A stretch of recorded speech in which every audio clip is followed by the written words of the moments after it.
Hello प्यारे दोस्तों, आपका अपना यूट्यूब चैनल जनरल मैथ्स मस्ती में आपका स्वागत है।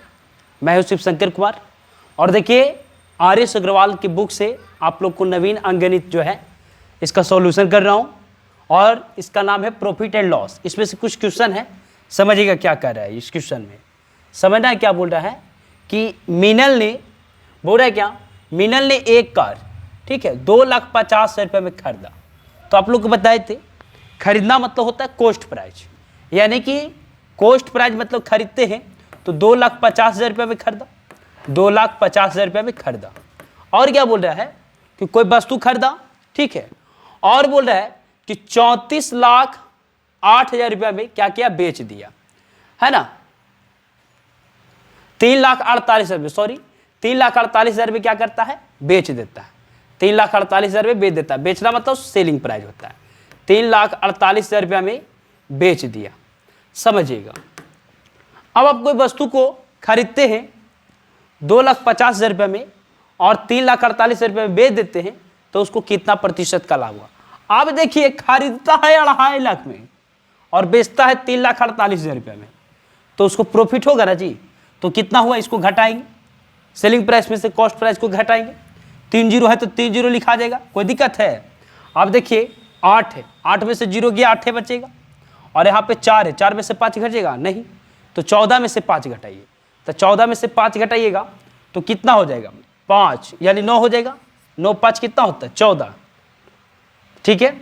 अब यहाँ पे 2 बचा, 2 में से 2 गया खत्म, 98,000 आ गया।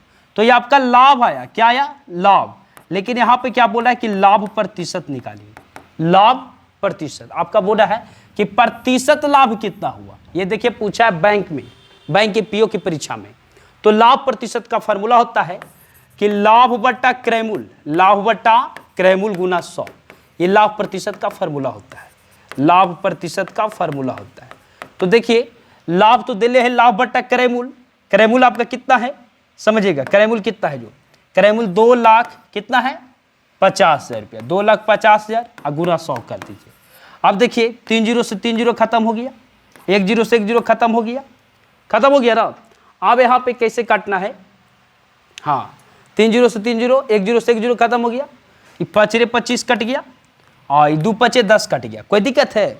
5 रे 25 कट गया, 2 पचे 10 कट गया। अब देखिए यहाँ पे कितना आया, 98 गुना 2 करिए तो 8 दूनी 16 के 6 बाकेट में 1 रहा, 9 दूनी 18 को 19, बटा में कितना आ गया 5, बटा में कितना आ गया 5। तब 5 से भागा दे दीजिए, तब 5 से भागा देते हैं, 5 के बीच ज़्यादा होता है, तो 5 दिया 15, 5 दिया 15 हो गया। अब 19 में से 15 जाएगा तो कितना बच गया 4, फिर यानी 6 उतरा तो 9 बचे 45, फिर 1 बचेगा तब 5 दूनी 10 यानी 39.2 आएगा, 39.2%, जो कि आपका ऑप्शन नंबर बी में है। समझ में आ गया। अगला क्वेश्चन चलते हैं, देखिएगा अगला क्वेश्चन क्या बोल रहा है। आपका अगला क्वेश्चन क्या है, कह रहा है क्या कि एक व्यक्ति, देखिएगा समझिएगा इस चीजों को क्या बोल रहा है।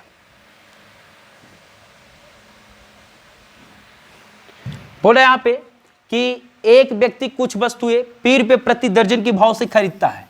खरीदना मतलब क्रयमूल, खरीदता है P रुपये प्रति, प्रति मतलब बट्टा होता है, और दर्जन, 1 दर्जन में 12 होता है, तो दर्जन हो गया तो P प्रति मतलब बट्टा, दर्जन बोल दिया तो 12 लिख दिया, P बट्टा 12।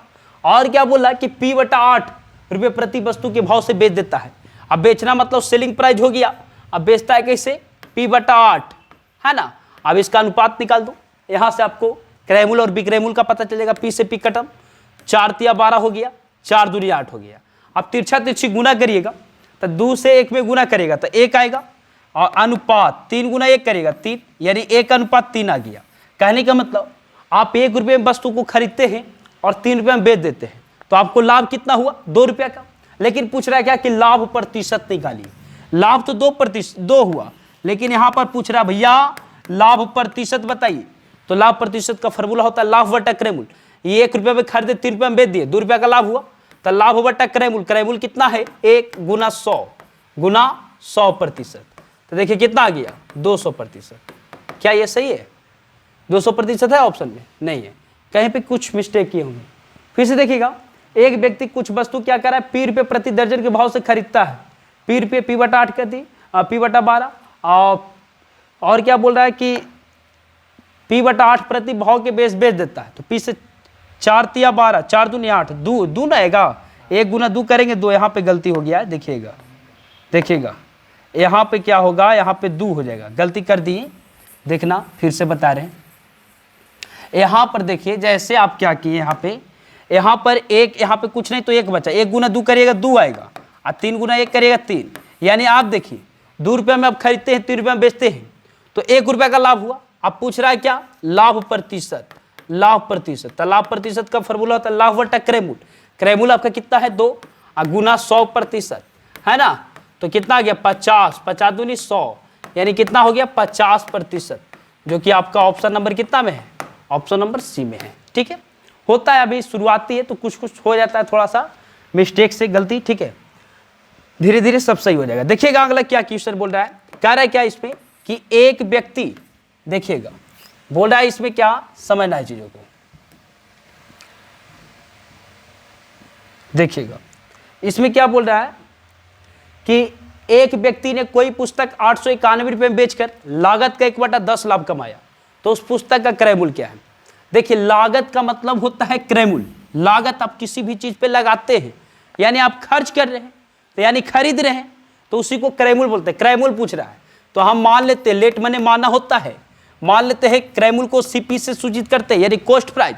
क्रय मूल्य का मतलब खरीदना, यानी मान लेते हैं कि क्रय मूल्य 1 से, तब बोल रहा है कि एक व्यक्ति ने कोई पुस्तक 891 रुपये में बेचकर, 891 रुपये में बेचकर, यानी सेलिंग प्राइस देता है 891 रुपया, यानी कि बेचता है 891 रुपया में, तो लागत का 1/10 लाभ कमाता है।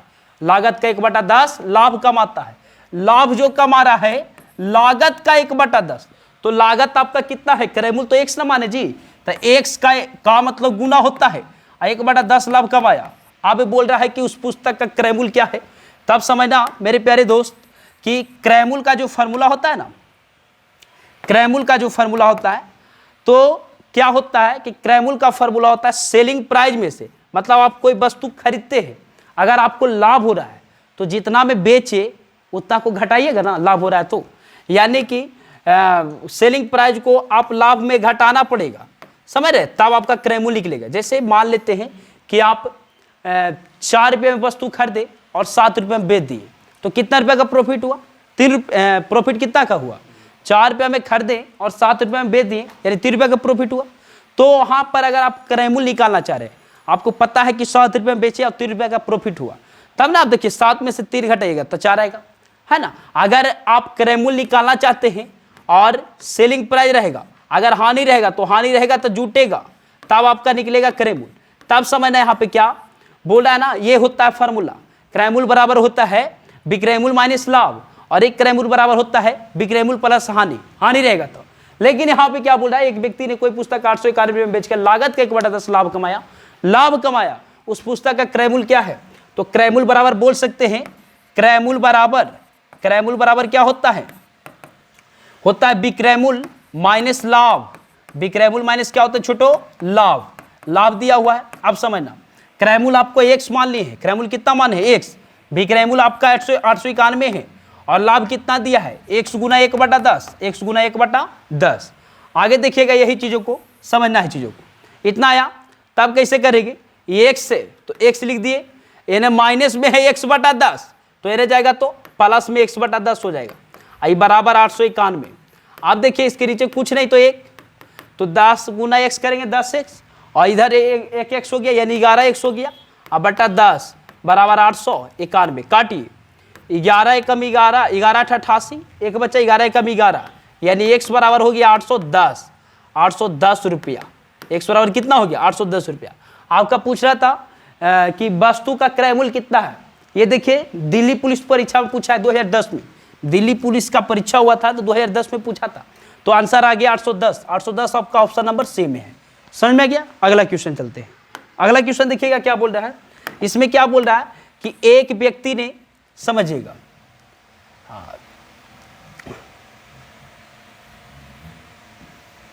देखिएगा क्वेश्चन जाना रहा है, क्वेश्चन जाना रहा है, देखिएगा क्या बोल रहा है यहां पे कि एक व्यक्ति ने 2470 रुपया में 26 किलोग्राम चावल खरीदे। अरे खरीदे मतलब क्रय मूल्य, खरीदे मतलब क्रय मूल्य, यहाँ पे क्रय मूल्य दिया हुआ है छोटू। 2470 रुपये में 26 केजी चावल खरीदता है, 26 केजी चावल खरीदता है 2470 रुपया में, 2470 रुपया में, 2470 रुपया में, समझिएगा 2470 रुपया में 26 केजी चावल खरीदता है ना। और क्या बोला कि इसमें से उसने 110 रुपये प्रति किलोग्राम की दर से, बोला 110 रुपये प्रति किलोग्राम की दर से, प्रति किलोग्राम मतलब 1 केजी का दाम है 110 रुपया, तो वही बोला कि 10 किलोग्राम चावल बेच देता है, माने 1 किलो चावलवा के दाम है भैया 110 रुपया और 10 किलो चावल बेच देता है। बेचना मतलब विक्रय मूल्य। अब विक्रय मूल्य को एसपी से सूचित करते हैं, तो देखिए 10 केजी चावलवा बेचता है ना, 26 केजी खरीदा जरा में 10 किलो बेच देता है। और कैसे बेचता है 110 रुपये के भाव से, मैंने 1 किलो का दाम लेता है 110 रुपये, तो 10 किलो का दाम कितना होगा 110 गुना 10 करेंगे जी, यानी कितना आ गया 1100 रुपया आ गया, समझ में आ गया। हाँ तो 1100 रुपये में बेच देता है। तब क्या बोल रहा है कि लाभ कमाने के लिए उसे शेष चावल किस दर से बेचना होगा। 26 किलो चावल खरीदा था, 10 किलो बेच दिया, अरे शेष कितना बचेगा, शेष बच ही ना रहा उसके पास चावल, शेष चावल अभी बच रहा है उसके पास, देखिएगा कितना बच रहा है, जो 26 में से 10 चल गया यानी 16 केजी बच रहा है। कितना बच रहा है 16 केजी बचा ना, 0 2 में से गया 1, ठीक है 16 केजी चावल बच रहा है। अब क्या बोल रहा है कि चावल बेचे, बोल रहा है एक व्यक्ति ने 2470 रुपये में 26 केजी चावल खरीदा, ठीक है इतना रुपये में खरीदा, फिर बोला उसने 110 रुपये प्रति किलोग्राम की दर से 10 किलोग्राम चावल बेच दिया, लेकिन 70 रुपया का लाभ कमाना चाह रहा है। बोल रहा है कि 70 रुपया का लाभ कमाना चाहता है तो किस दर से बेचना होगा, तो 2470 रुपये में वो खरीदा था और 70 रुपये के और लाभ कमाना चाहता है, तो 70 रुपया और ऐड करेंगे ना क्रय मूल्य पे, तो 70 रुपया और ऐड कर दिया, यानी खरीदना मतलब बोल सकते 0, 7 7 14 के 4 बाकेट में 1 और 24 और 1 कितना हो गया 2540 रुपया। यानी कहने का मतलब क्या है छोटो, समझिएगा कहने का मतलब क्या है कि 2470 रुपये में खरीदा था, लेकिन वो सोच रहा है कि 70 रुपये का हमको लाभ होता है, 70 रुपये ऐड करेंगे जितना में खरीदा, तो 2540 रुपये में खरीदा और 1100 रुपये में बेच दिया, तब बेच दिया तो 16 किलो चावल बचा, तो कितना हो गया, तो 0 4 में से 4 हो गया, 5 में से गया 4 और 2 में से गया 1, 1440 रुपया होगा 16 केजी चावल का दाम। तो 16 में 44 से जानबे करते हैं, यानी 90 रुपया आ गया, यानी शेष चावल यानी 1 केजी का चावल का जो मूल्य आ गया 90 रुपया, है ना, 90 रुपया प्रति केजी, 90 रुपया प्रति केजी, मतलब बोल सकते हैं कि 1 केजी में कितना हो जाएगा 90 रुपया। तो यहाँ पे बोल रहा है उसे शेष चावल किस दर से बेचना होगा, तो 90 रुपया प्रति केजी, आपका ऑप्शन नंबर कितना हो जाएगा ए, ठीक है। अगला क्वेश्चन देखते हैं, अगला क्वेश्चन देखिएगा क्या बोल रहा है, यहाँ पे बोल रहा है कि 2.5 रुपया, समझिएगा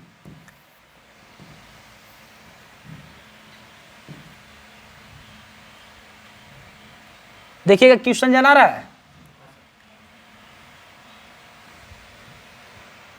देखिएगा ये बैंक पीओ पर पूछा ये 2010 में, समझिएगा क्या बोल रहा है कि 2.5 रुपये प्रति पेंसिल, समझिएगा बोल रहा है कि 2.5 रुपये प्रति पेंसिल की दर से पेंसिल बेचने पर विनोद को 110 रुपया का लाभ होता है। बोल रहा है ना भैया कि 2.5 रुपये पेंसिल की दर से, मैंने दार मतलब होता है एक पेंसिल का कीमत 2.5 रुपया है, तब क्या बोल रहा है विनोद है और उसको 110 रुपया का लाभ होता है। विनोद को कितना 110 रुपया का लाभ होता है, इतने ही पेंसिल 1 रुपये 75 पैसे, इतने ही पेंसिल 1 रुपये 75 पैसे, यही बोल रहा है इतने ही पेंसिल 1 रुपये 75 पैसे प्रति पेंसिल बेचने से उसे 55 रुपये की हानि होती है। बोल रहा है कि जब 2.5 रुपये का बेचता है ना, एक पेंसिल का कीमत अगर 2.5 रुपये लेता है, तब विनोदवा के जानता है 110 रुपये का लाभ होता है, लेकिन वही पेंसिलवा 1 रुपया 75 पैसे बेचता है, तब 55 रुपया का हानि हो जाता है। तब बोल रहा है विनोद के पास कितने पेंसिल, विनोद के पास कितने पेंसिल है, तो देखिए इसमें कुछ नहीं है, इसमें क्या करना है, विनोद के पास पेंसिल पूछ रहा है ना, तो आप मान लेते हैं, लेट मैंने होता है माना, मान लेते हैं कि विनोद के पास जो पेंसिल है, विनोद के पास जो पेंसिल है x मान लेते हैं, विनोद के पास पेंसिल कितना है x, विनोद के पास पेंसिल कितना है x मान लिए। अब बोला 2.5 रुपये प्रति पेंसिल की दर से, एक पेंसिल का कीमत 2.5 रुपया, तब कुल पेंसिल कितना हो जाएगा 2.5 x हो गया, 2.5 हो गया, कुल पेंसिल होगा ना जी, कुल पेंसिल हो गया आपका इतना, समझ रहे हैं, कुल पेंसिल कितना हो गया इतना, हाँ कुल पेंसिल हो गया आपका 2.5 रुपया x इतना, समझिए। तब बोल रहा है कि 110 रुपया का लाभ होता है इतने ही पेंसिल इतना पैसे बेचने से उसे 55 रुपए की हानि होती है। तब विनोद के पास कितना पेंसिल है, तो दोनों को क्या करो, कराईमूल समान कर दो, कितना में खरीदा जो, इधरों कराईमूल कर दो, इधरों कराईमूल। आप देखिए कराईमूल बताए थे कि विक्रयमूल में से लाभ रहेगा तो घटेगा और हानि रहेगा तो जुटेगा। तो यहां पर देखिए 2.5 रुपये प्रति पेंसिल की दर से, 2.5 रुपये ना है जी, 2.5 100 हो गया। बेचता है, बेचने पर माने विक्रयमूल है, ये क्या है, विक्रयमूल है। विनोद को 110 रुपया का लाभ होता, लाभ हुआ तो घटेगा 110, बराबर कर दीजिए। क्रयमूल की तुलना क्रयमूल से कर देंगे, क्रयमूल बराबर क्रयमूल। इधर देखिए इतने ही पेंसिल हुआ 1 रुपये 75 पैसे प्रति पेंसिल बेचने से, 1 रुपये 75 पैसे मतलब 1 रुपया 75 100 हो जाएगा। पेंसिल की कीमत x न माने है। हाँ, तो 55 रुपये की हानि हुआ, हानि होगा तो क्या होता है, विक्रयमूल में हानि जुटेगा। जैसे मान लेते हैं कि आप कोई, जैसे विक्रयमूल आप 4 रुपये में बेचे और हानि आपको 2 रुपया हो गया, तो हानि 2 रुपया हो गया, यानी खरीदे कितना में हो गए, तो 4 में 2 जोड़िएगा ना, तब ना 6 रुपये में खरीदे होंगे, तो 4 रुपये में बेच दें तब 2 रुपया का हानि हुआ। तो वही हुआ, हानि हो गया कितना, जब यही पेंसिल 1 रुपये 75 पैसे पेंसिल की दर से बेचता था 55 रुपये की हानि हुआ, यानी 55 ऐड होगा।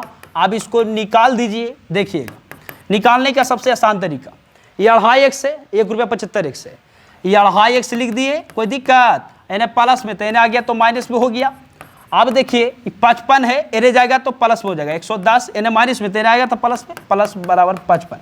आप समझना छोटो क्या है, यहाँ पर देखिए 10 में से 5 गया, 5 4 बच्चा, 4 में से 7 घटेगा नहीं, 14 में से 7 गया, 7 बच्चा है ना, 1 में से गया खत्म, दशमलव तो दशमलव लिख दिए।